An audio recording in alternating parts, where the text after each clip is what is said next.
You gonna call Ghostbusters? There's something weird and it don't look good. Who you gonna call?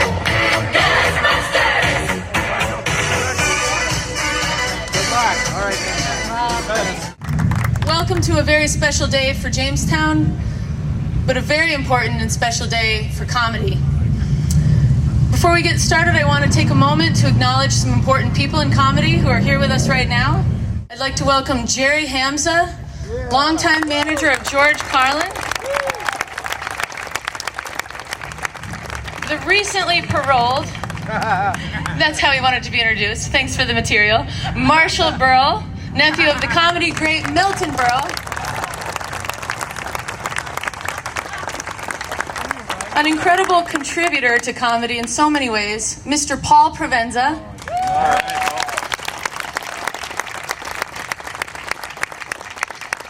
And the head comedy writer of Late Night with David Letterman for 10 years, Mr. Steve O'Donnell.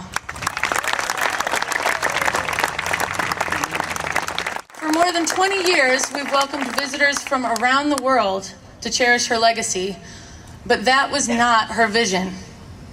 Her vision was for Jamestown to celebrate all of comedy in all of its forms.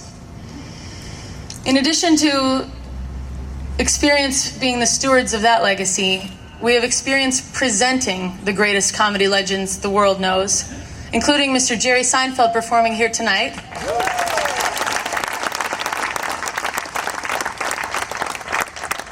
We have experienced celebrating them with events like this week's panel on the longest running broadcaster in late night history, David Letterman.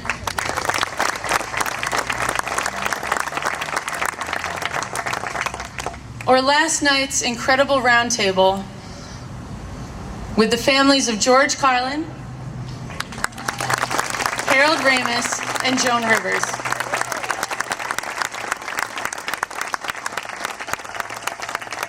But now it's time to preserve these legacies in a way that the world can enjoy and experience for generations to come. It's time for an institution to exist that is worthy of the role that comedy plays in our lives. The National Comedy Center will be the first national attraction and center for the arts dedicated entirely to comedy, the craft, and its legendary contributors. And then when Ecto 1 rolled up, we knew it was time to break ground. And with that, I am honored to turn it over to a remarkable steward of comedy legacy and a contributor in her own right, Ms. Kelly Carlin.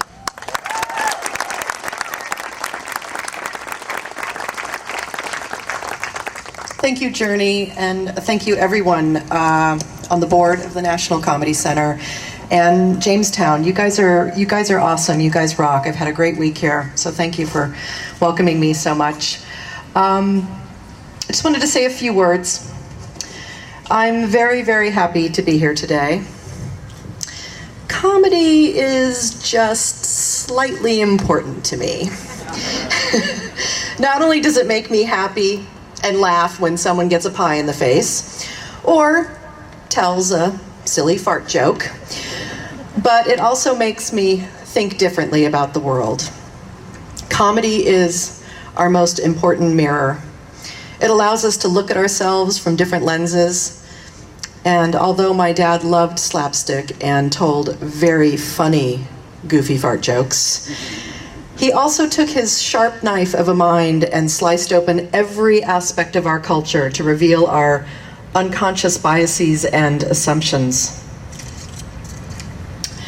That's why comedy is important, and that's why the National Comedy Center is very important.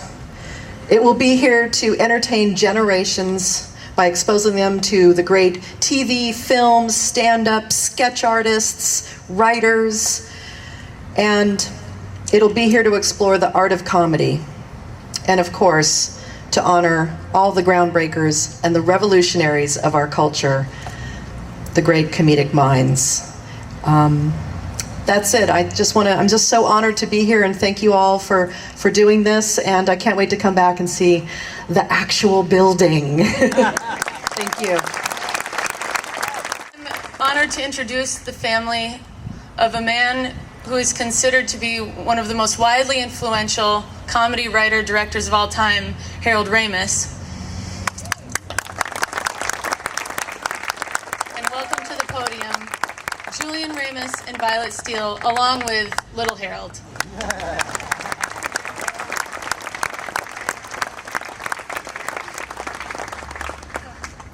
So we didn't know we were talking today, so we didn't prepare anything, but we are so happy to be here. I know my father would have loved this.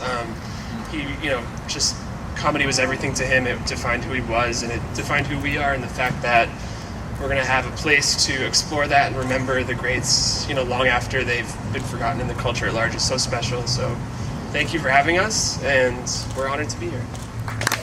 I have a feeling that many of the people here today remember a special night in 2011, which happened to be the 100th birthday anniversary of Lucille Ball. But in celebration of contemporary comedy, along with Lucille Ball's vision, we presented the legendary and unparalleled entertainer, a pioneer in comedy, a glass ceiling shatterer, Ms. Joan Rivers. Does anyone remember that show? And so I'm honored to introduce another contributor in her own right, Ms. Melissa Rivers.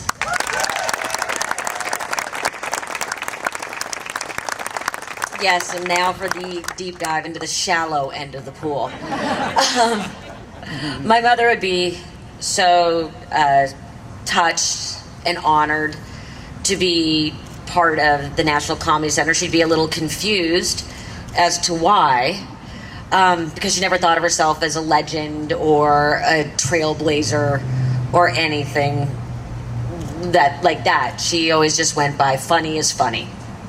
And she just always strove to be the funniest person in the room. She usually was. God, she loved to torture Dave.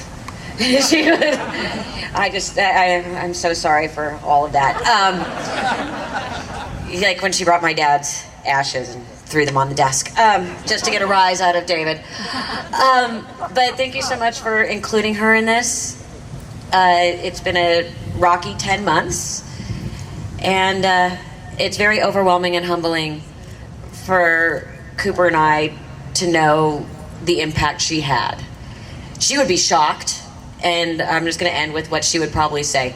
Oh, please, where am I working tomorrow?